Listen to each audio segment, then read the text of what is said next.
Hello and welcome to the Radiate Wellness Podcast with your host, metaphysician, Reiki master, and hypnotherapist, Christy Clemens Hoffman. Each week, we will discover teachings, tips, and tools to radiate your best life ever with practitioners, authors, and luminaries to help you on your path.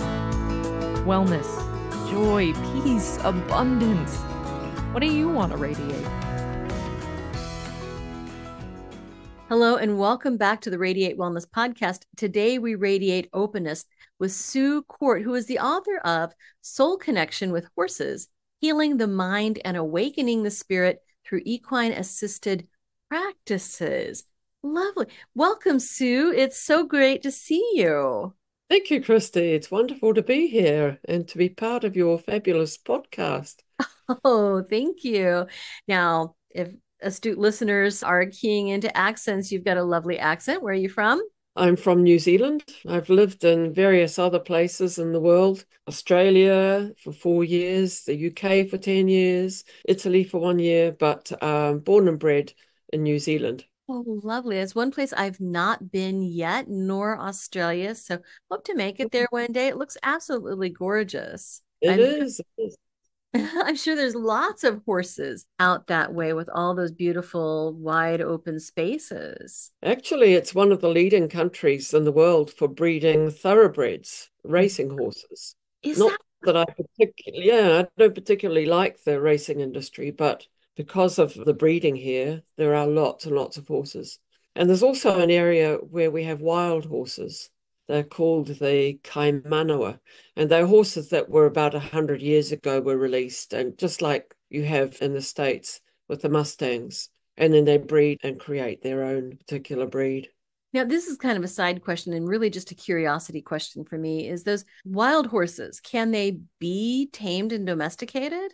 Yeah, in fact, they are. Just as happens with the Mustangs, they have to be culled every now and then. Otherwise, they breed too much for their own environment. So every 3 or 4 years, there's a roundup of some of them, and people take them on and tame them and use them for their own purposes. Mm-hmm. Oh, wow. In fact, I have a horse at the moment that's half that breed. Oh, wow. I was wondering what breeds that you work with primarily. I don't really choose horses by breed. The horses choose me, in that we started with 2 horses of great breeding. They're quarter horses, so that's an American breed. Mm-hmm. And my partner and I, we brought them back from Australia when we moved back here 10 or 12 years ago. So we started with those, but the other horses, they've just come to us because people have wanted to find a home, or a horse has been badly treated and needs to be rehabilitated and that kind of thing. So we acquired the herd of 7 just through those sorts of means. Yeah. Growing up, we had Tennessee walking horses and quarter horses. Mm-hmm. They are magnificent animals and such a special kind of animal. Have you always had horses growing up? No, but I always wished I had. So when I was a child, I used to nag my parents to try to persuade them to buy me a horse, but we didn't have the facilities for that or the money. So I used to choose my friends unashamedly according to whether they had horses or not, so that I could ride other people's horses. But it wasn't until I was an adult that I was able to get my own horse and have my own property with them. Wow. How did you get started working with these horses in equine therapy or equine assisted therapy? Well, once I got my own horse, I threw myself into everything I possibly could that was horse related. And I took natural horsemanship lessons. It's a bit of a misnomer, really, natural horsemanship, because there's nothing natural about a human being sitting on top of another animal. However, I learned through a system called Pirelli natural horsemanship. And oddly enough, it comes out of Durango in Colorado. So I went there and studied that system for a while. So I was always intrigued by the relationship that we can build with horses. And so I read everything that was possibly available to read. And I came across Equine Assisted Therapy. And at first I thought, well, that's a really weird thing. I mean, or equine assisted psychoanalysis? And I thought, what do we do here? Do we psychoanalyze the horses? That's what a lot of people assume when I mention this. And in a sense, we do. We have to get to know them on that level, on the level of the psyche. The other question is, what do you do with horses? How can horses possibly take you into a therapy situation? But I can talk about that in a minute. So I came across a book called The Tao of Equus, and absolutely fascinated by it. But it wasn't until I was working in Australia that I realized that it's actually possible to have training in this. So I threw myself into that, changed careers. I was a professor of humanities. I changed careers because I was made redundant, as many people were in that university all at once. And so I took the opportunity to retrain as a counsellor and in equine assisted therapy. And at the time, this was 12, 13 years ago, at the time, it was a very unknown thing, it seemed to me. But some 12 years later, work in the industry, I realize now that it's quite widespread and, it's a worldwide movement now. And of course, actually, not only is it a worldwide movement, I mean, it's something that's been around for millennia, having contact with animals and learning from them and learning how to communicate with your own being, with your own psyche through communicating with an animal. That's something that's been around for as long as humans and animals have had anything to do with each other, really.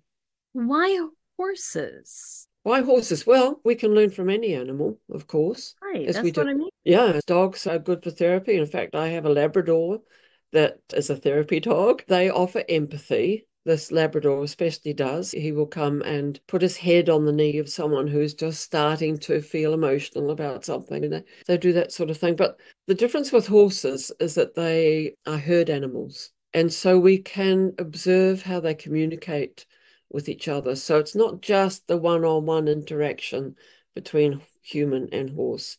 It's also observing how they work together in a harmonious group. And that gives us a lot of indication, a lot of clues about how we can live in a more harmonious group with each other.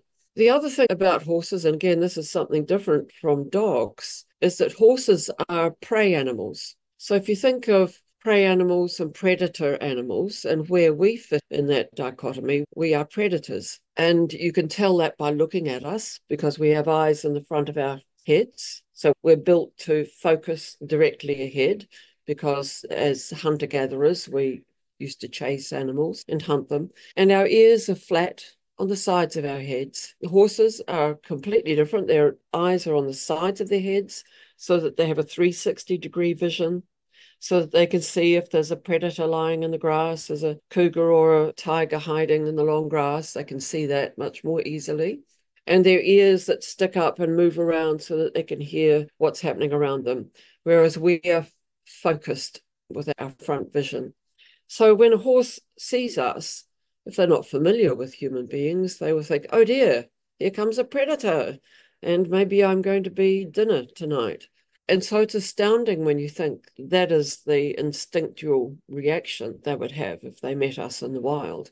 But they have learned to trust us, even though there's that enormous difference. And they've even allowed us, in many cases, to sit on them and to ride them. And when you consider how we sit on them, we're sitting right on top of them near the neck. That's where a lion would jump. A lion would jump on their back and then turn their head around and go for the jugular. And we're sitting in the same sort of position, and yet they've learned to trust us. So there's a lot we can learn from them about trust, and there's a lot that we can learn from them about communication.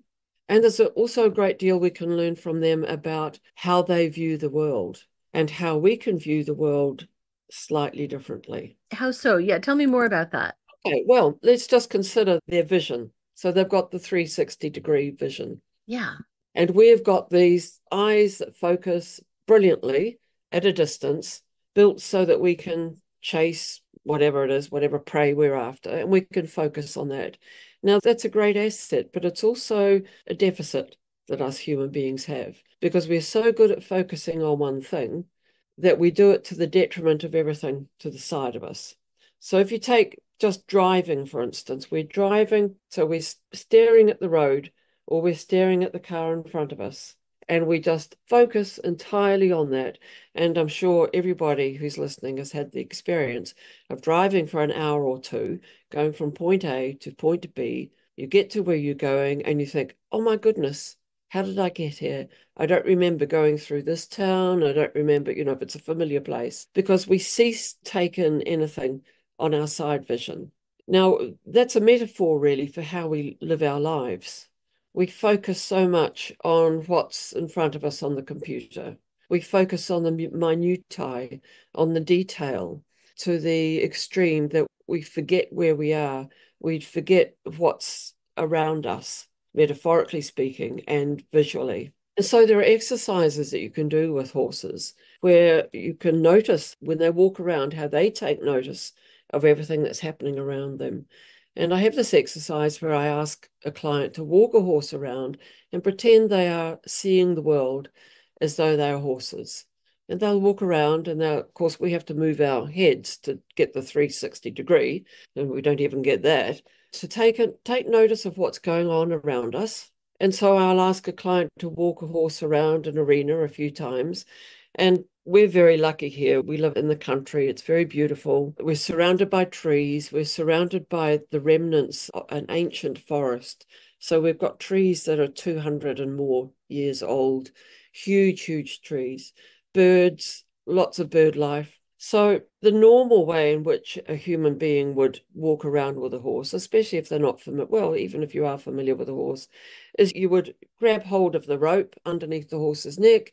You would look at the horse's nose, you would walk around looking at the horse's nose, and you would just be focused on, perhaps even on the grass, what is immediately in front, a couple of meters in front. And then you'd be thinking about yourself. You'd be thinking, moi, how am I doing? How do I look? What does Sue think of how I'm leading the horse around? Very much focused in a little bubble.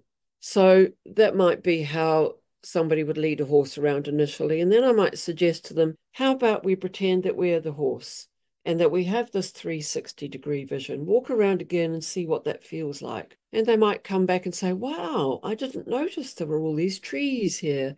I didn't notice the fences and the hills. And so they would come back and mention that.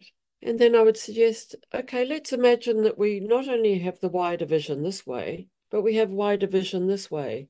Walk around and also notice the tops of the trees and the sky above the trees and the grass, everything. Take in as much as you can in this dimension. So they'd walk around and come back and go, gosh, I had no idea. We're kind of in a little bubble inside this little forest, and there are all these trees everywhere. So that would be an experience. And then I would suggest again, maybe, how about you walk around again and this time listen to everything you can hear? And they'd come back and say, wow, I heard like 20 different bird songs. And so they'd experience the world in a much, much wider way than they had before. And they'd still be aware that the horse was there. And I would say, you still looked after the horse. You still made sure the horse didn't walk on your feet. You still made sure the horse didn't walk into a fence. You were looking after him. And at the same time, you were aware of where you were in your environment. How cool is that? And how different is that? So then I'd ask them, so all I'm doing is pointing out the experience. I'm not telling them to experience anything in a particular way. I'm just suggesting they widen their vision and widen their experience. And then I point out when they come back, I say, look, I noticed you had your head up. I noticed that you seem to be more relaxed. Now tell me what your experience was. And they will describe their experience. And then I might ask the question, but usually I don't even need to ask because it'll just happen naturally. They'll say, gosh, this is so different from what I normally feel, from what I normally experience in my life. And then I'll ask them to describe what it feels like in their body so that they can feel there is an expansion inside themselves. Because, of course, we go around most of the time just aware of this part of our being, not our body. You are a Reiki practitioner, as I am, indeed. And so to be aware of our whole body is a very different thing for most people. And for myself, I have to remind myself on a daily basis. I mean, many times a day, I have to remind myself, how am I feeling in my gut? How am I feeling in my heart? And to center myself and to be aware that I'm standing on the earth, that the earth is supporting me. So it brings in all this kind of experience. And then the client will very naturally, without me having to ask them, they will then compare that experience with what they normally experience on a daily basis. And it'll probably bring in an awareness of how they feel enclosed or how they feel blocked by something on a psychological level. And it'll open up that awareness of, oh, maybe I can think outside this little box. Maybe I can experience a little bit more.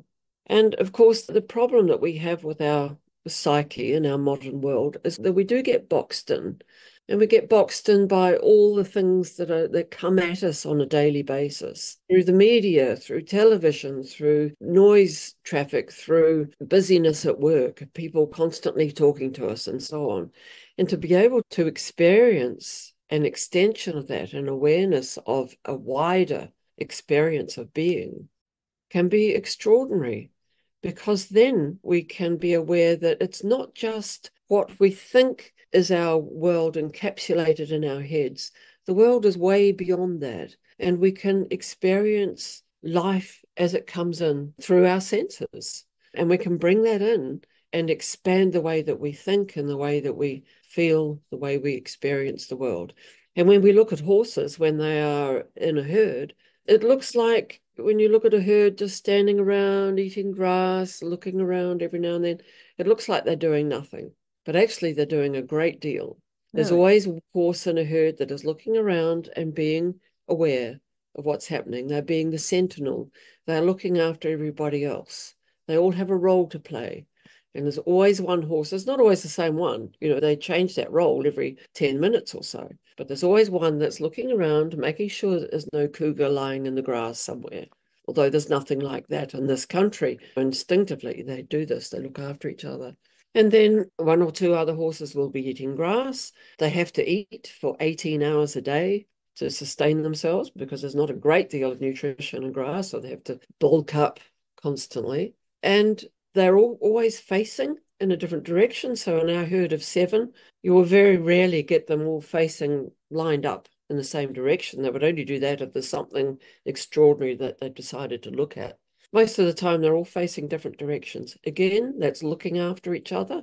And with their wider vision, their awareness of everything that's going on in their environment, they are taking in the whole of the space. And they're communicating with each other. You will see a flick of the tail. You will see ears moving. You will see movement on the face. They are constantly communicating. They make sounds occasionally, but not very often. They've got about 7 sounds that they use for communication. They don't use a lot of sound because, of course, as a prey animal, it's not a cool thing to be constantly talking, making noises, because it would draw attention. So they only communicate in that way when they really need to. So there's a lot we can learn from horses about communicating non-verbally and about looking after each other. Now, in the title of your book, Awakening the Spirit Through Equine Assisted Therapy. So what do you mean by that? What is the spiritual and equine connection? Well, spirituality, soul, it's a very difficult thing to define.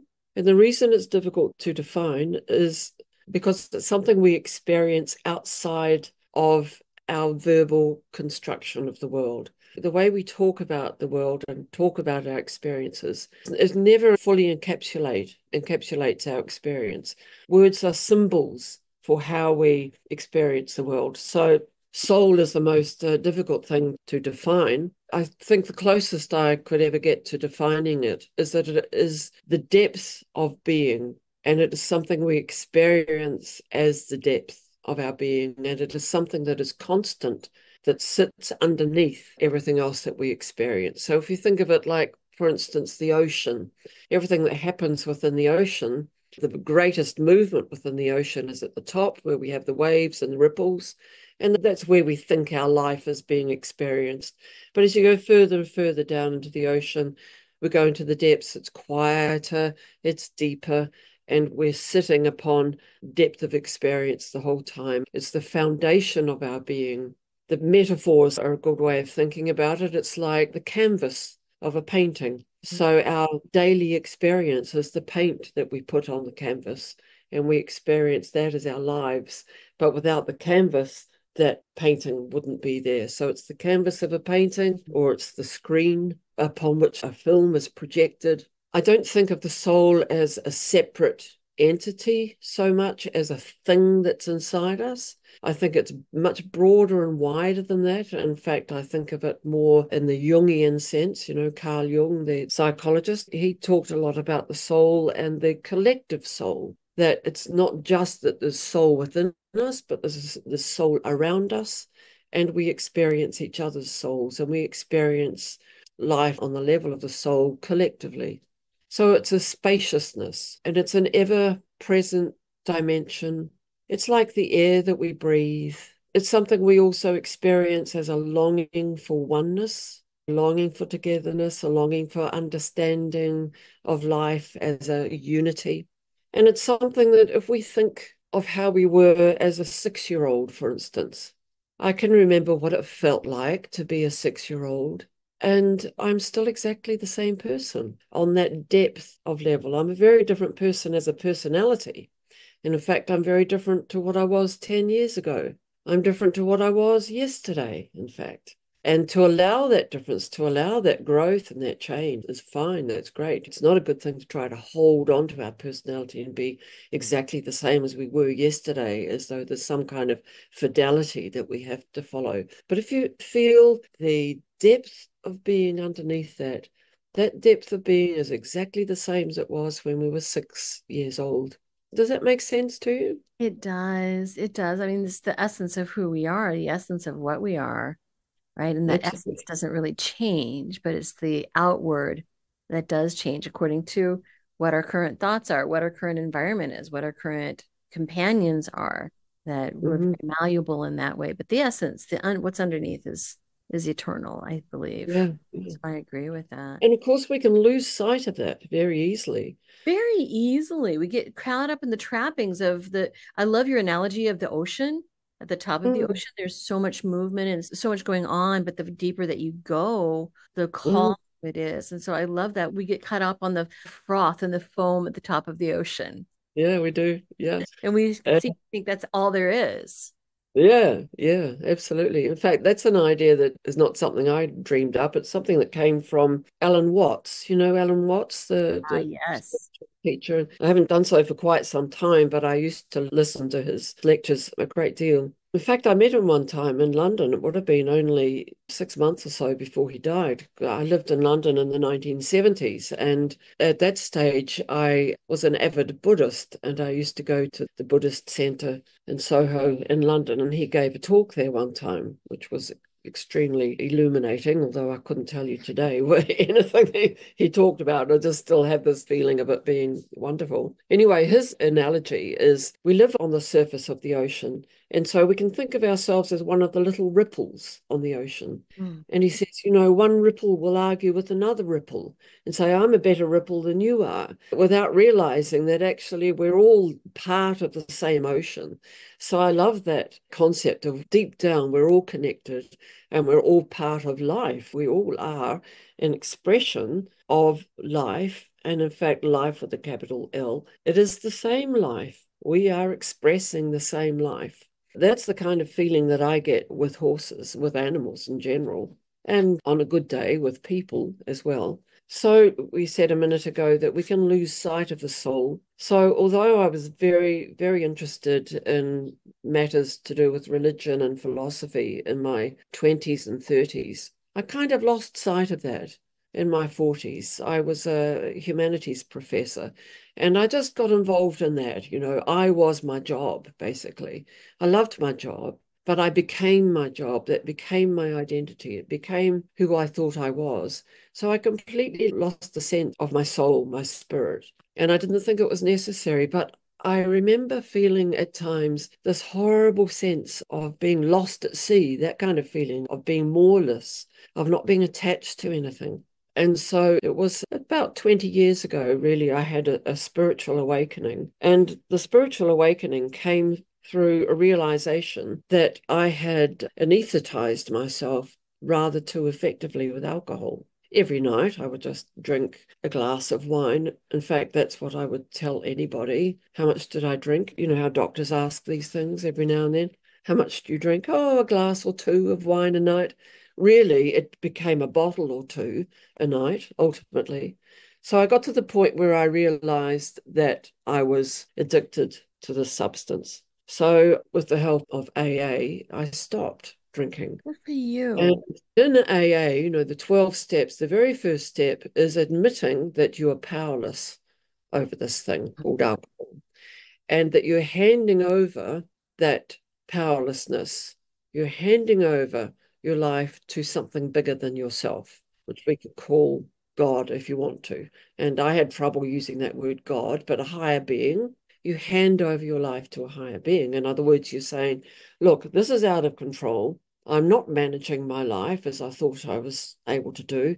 I can't manage everything just from the intellect. It's not working. You, whoever you are, please take over and show me the way. And the first 12 months was a massive spiritual awakening because I learned to hand over. I learned that I was not in control of my life. In fact, I wasn't in control of life, and that life was something that flowed through me, and that I needed to accept that and experience that and take the wisdom of life flowing through me. This thing that we have all experienced as human beings and as mammals, as animals, over millions of years. You look at how animals live, you look at how chimpanzees live, lions, humans. How do we know how to be? It's extraordinary. Are we all controlling how we know to be from up here, from the prefrontal cortex? No, we're not. Where does it come from? How do we know how to live? And that's something I've learned from horses. I look at a horse and I think, you know exactly what you need to know to be a horse. How amazing is that? They don't have to go to horse university. They know how to be a horse right from the get-go. And of course, they have things called instincts. And we tend to think that animals have instincts and human beings don't. The research that I've done into neurology tells me that actually human beings have many more instincts than animals because we're more complicated. So we have to arrive in the world with much more already set in our brains that we know how to do. We can't be taught everything. And in fact, it turns out that unconsciously, what we know unconsciously is 99% of what we know. The 1% is only what we are conscious of. Everything else is unconscious. So I look at a horse and I think, you know how to be a horse. You know everything you need to know on a physical level, on a being level, on a spiritual level. How do you know that? Of course, they're born with that. And there's, to a certain extent, they're taught how to be in the herd as well. They're taught through their mothers and through the rest of the herd. As we are taught through our mothers, and we need that contact. If we didn't have that contact, we would die very early. But the difference between us and horses in this way is that we don't believe that. We don't believe that we have everything that we know to be human beings. We think we have to go and learn it. And learning is wonderful. And as an academic, of course, I love learning and I keep learning all the time. But we don't have to learn how to be human by studying it. We only need to know how to be human and how to be spiritual through ourselves, through contacting ourselves somatically, by experiencing being within a body and being a body, by experiencing everything that comes to us through our senses, by realizing, by being as fully aware as we possibly can, that we are connected to our environment, that we're not in an environment, we are environment. We are absolutely connected. If we weren't, we would be dead. Us and our environment, we're one. And of course, that's one of the beautiful things of being with horses, is that they are healing just by being with them, because we realize that we're outside, we're in nature, we're part of that nature, and we are connected with everything that nature brings us, including other animals. Yes, I love this point because I mean, we're finding ourselves in an environment right now where we're at odds in a way with our environment. We're at odds with the herd of humans, and Absolutely. we Yeah. can learn a thing or two from horses and how they live, how they interact, how they experience their life. And Mm. I just have to ask, I don't know, maybe this is a really weird question. What do horses think of us? I feel sometimes that we just take Yeah, yeah, from animals. absolutely. What We do they do. get from us? How do they feel about us? The Women in Podcasting Awards are an international People's Choice style of awards event, and we would love your vote. I'm Christy Clemens Hoffman, the host of this podcast you're listening to right now, and I'm up in 3 categories. First, the Health, Wellness, and Fitness podcast for the Radiate Wellness podcast, what you're listening to now. Also, Faith-Based podcast for Real Life Angel Encounters podcast. Also, as favorite expert guest. Again, that's me, Christy Clemens Hoffman. I would love your vote. Voting is open until October 1st. Please go to womeninpodcasting.net/vote to cast your vote. And thank you. I don't want to take too much of your time, but I would like to ask you a few simple favors. First of all, please rate, review, and share this podcast wherever you're listening. It sounds like a simple little thing, and it is, but it has a huge impact for us because it helps other people find us in the podcasting algorithms. I don't know how it works, but I do know that it helps a lot. Next, if you would subscribe or follow wherever you're listening, whether that's YouTube or Apple Podcasts, Amazon Music, Pandora, Spotify, wherever you're listening, just hit subscribe or follow, and that helps you and it helps us. It helps you because then you receive notifications when we have a new episode that's out. It helps us because, again, algorithm magic, I don't know what happens, but it helps.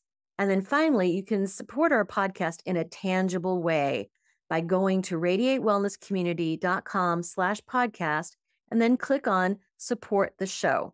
Now, we have a new feature too. We are now on Patreon. You can find us on Patreon. You can also find the link to Patreon when you go to radiatewellnesscommunity.com/podcast. So on Patreon, for $3 a month or $5 a month, you can support your metaphysical and spiritual growth.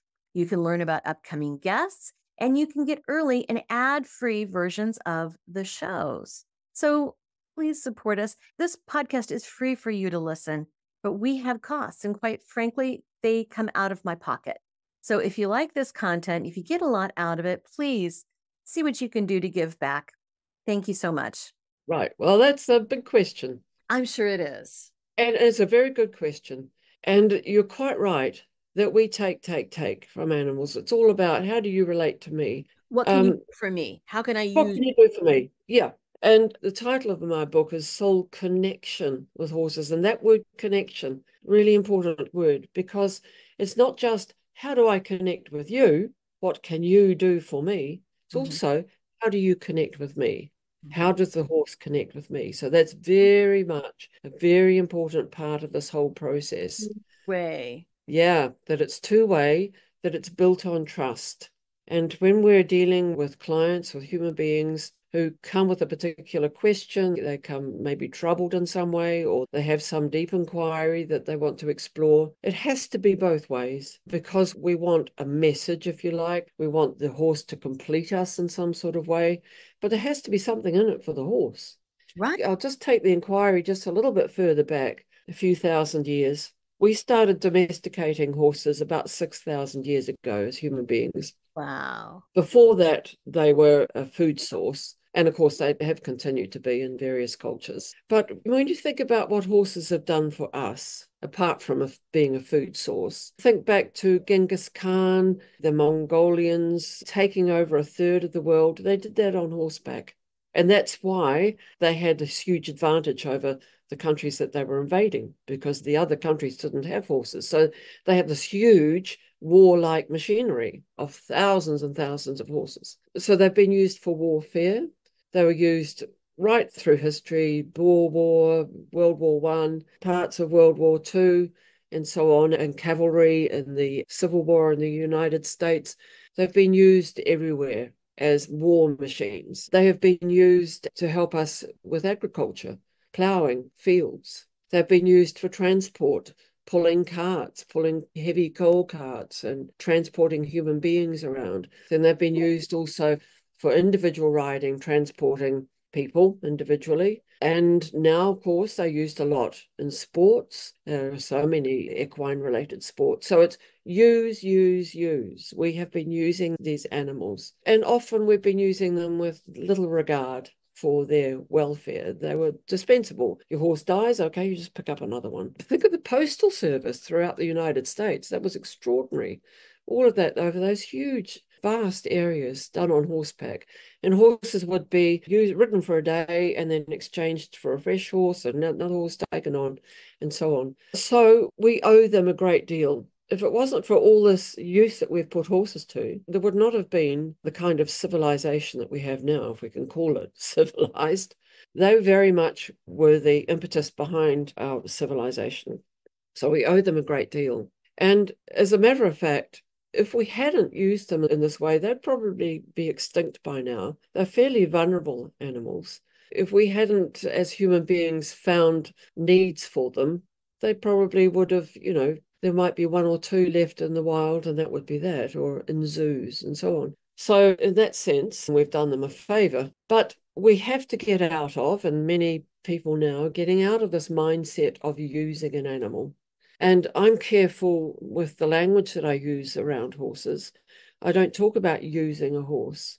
I don't talk about catching a horse. I don't refer to a horse as an it. It's a he or a she. I don't talk to human beings as its. I refer to them as he, she, or they, whichever they prefer. I don't catch a horse. I go up to a horse and invite a horse to come with me. And if that horse doesn't come with me that particular day, I don't work with that horse. I invite another horse to work with me, because horses are like human beings. Sometimes they don't feel like working that day. That's fine. I don't need to interrogate that. You can just be there and eat the grass. So I work with horses so that they know that when I go up to them, I'm not just going to throw a rope around their neck and go, I've got you. I invite them. I show them the rope. I rub the rope on their necks. If they're happy with that, I will throw the rope over their neck.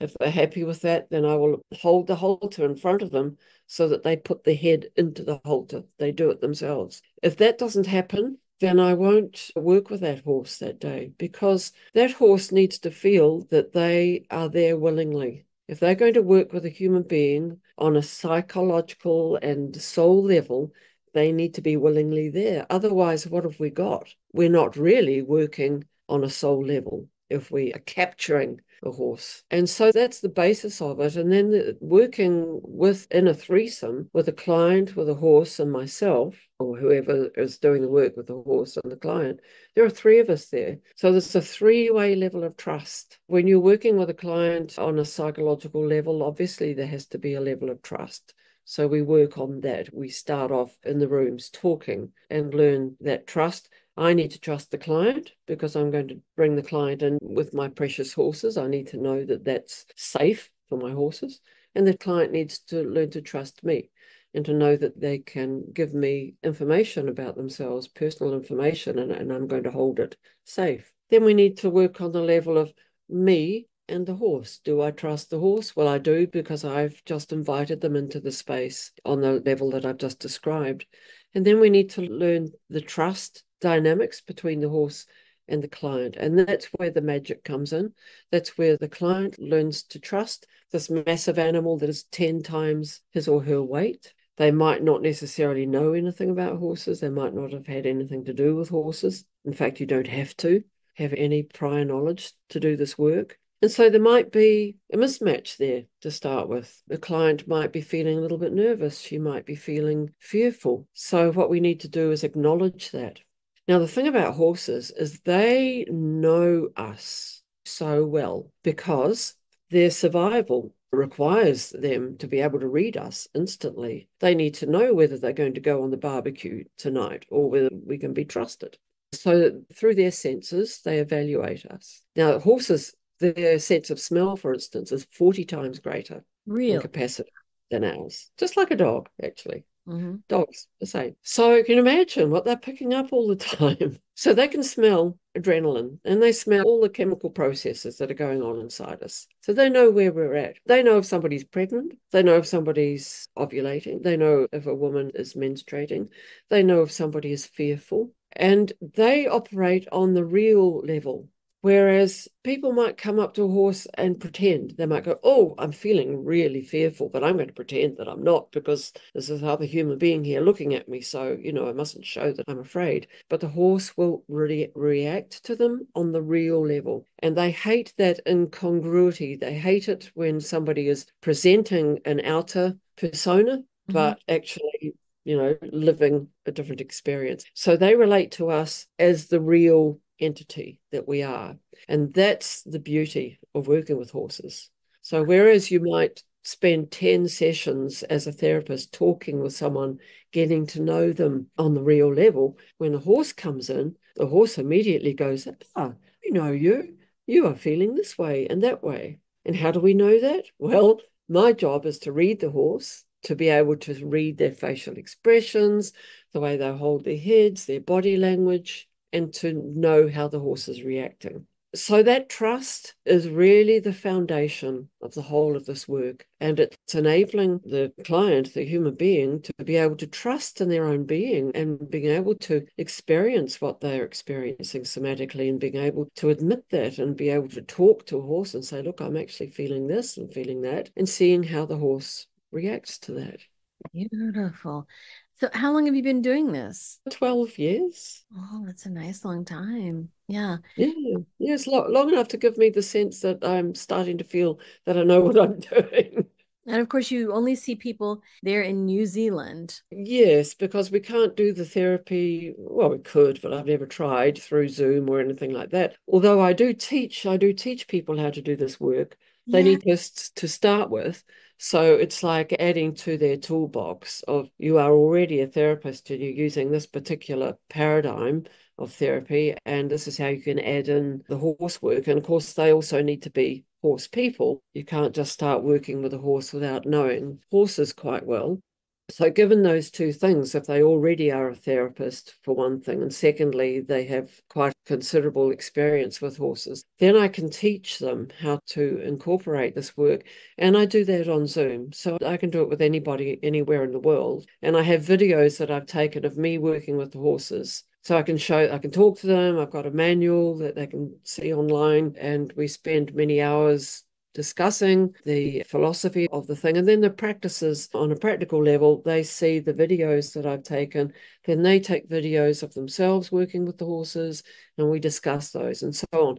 And it's not something I would have chosen to do, but of course, 2020, 2019, 2020, 2021, when we had the COVID experience, then for 2 years, approximately, I was not able to do this work one-on-one with people. So I started doing it through Zoom.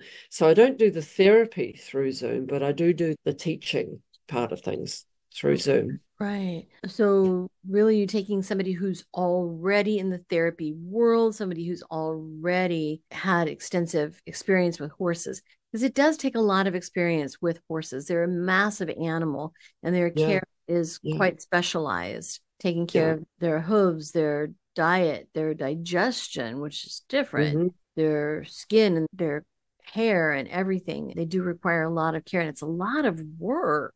Yeah, it's a lot of work, but that's really the easy side of things, really. That's the more true. difficult side of things is being able to read them. So that being able to read their body language as though they're talking to you. Now, there's a wonderful study that was done in the 1990s about human-to-human communication. And this study came up with the conclusion that when we communicate human to human, only 7% of what we communicate is verbal. The rest of it is non-verbal, and that includes body language, how we hold our bodies and so on, and our tone of voice. So this is how we're communicating with each other now. So I'm pleased that we have this visual communication with each other at the moment, which is great. It makes it a little bit easier for us to actually communicate. That it does. So if you think about that, only 7%. The rest of it is body language. Well, we do this without realizing what we're doing. We can be taught to read how we're communicating non-verbally with each other. The best way to learn that actually is to learn to communicate with animals or learn to read their communication. So that's the part that is crucial to being able to do this work is to know all the facial expressions. For instance, horses, they don't have the extreme of facial expression that we do, but they have 17 muscle groups in their faces that they use for expression. And it's just the tiniest little thing like the lift of an eyebrow, or a slight movement of the corner of the mouth, or a quiver of the chin, or a slight turn of the ear. All of these things have meaning, and they have been scientifically traced now. But as a horse owner, you learn to pick up on those things. You don't need to read a book about it. You read it through the horse and how they're facing us, whether the horse is facing us directly, looking directly straight on, whether they're slightly turned. All of those things have huge amount of meaning. So this is the kind of knowledge that you need to have as a practitioner. And what you're doing with a client is you're not pointing this out. You're not saying, hey, look, I just noticed that the horse has twitched his ear and that means blah. You don't do that. But as a practitioner, you're there constantly aware, for reasons of safety, for one thing, of everything that's going on with the horse. At the same time, you are aware of everything that you can possibly be aware of with the human. So you're trying to keep this whole dynamic safe and secure, but you're also reading it constantly. How is the human communicating non-verbally with the horse, and how's the horse communicating non-verbally with the human?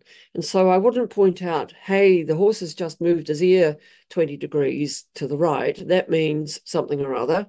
I wouldn't say that, but I would say, what do you think the horse is thinking right now? And they might come up with something that might be closely aligned to what I think is the reality of what the horse is experiencing. Or it might be something completely different. They might say, well, the horse just moved his head slightly. That means he doesn't like me, or something like that. Now, what humans are doing all the time is projecting what they think onto other people. And you take a person into being with a horse, they will do exactly the same thing. And that projection is fabulous, because that's what we have to work with. So they might project onto the horse and say, that horse doesn't like me, which is actually not correct. Mm-hmm. But for the human being, it is correct, because that's their experience, and that's the level on which you're working. You're working with their psyche. You're working with what they think other people or other beings think about them. Yes. And so you'd work on that level. What is it about the horse? What has he just done that it makes you think that?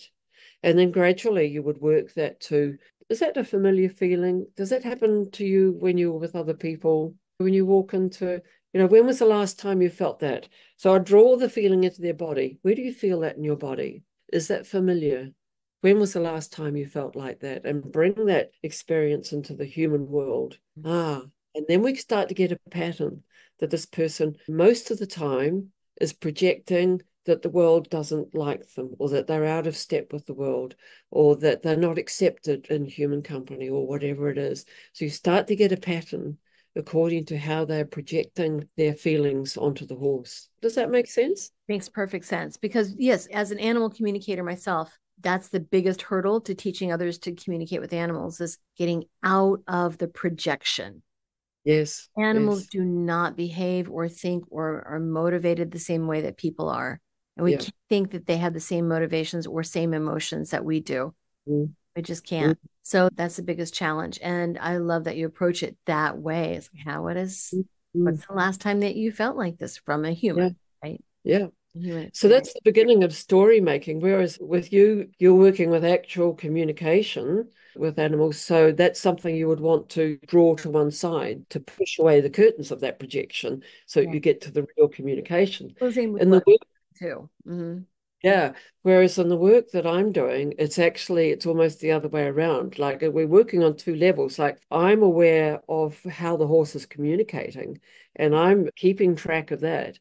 At the same time, I don't shut down that projection from the human being, because this is saying a great deal about what they feel about themselves and how they experience their world. And in fact, I draw it out even more. And I encourage them to get into metaphorical thinking, into story making. Because as you know, we all have stories in our heads about who we are and what we are and how the world sees us and so on. Mm-hmm. And so I allow that story making to come to the fore. Let's say somebody has a problem with their mother, for instance, and the mother is either still alive or is dead, but you've still got that mother being that entity that is in your story making. So let's say there is a client, she has a problem with her mother. Her mother is controlling, for instance, and she can't get out of that sense of being controlled by what her mother thinks, how her mother thinks she should lead her life.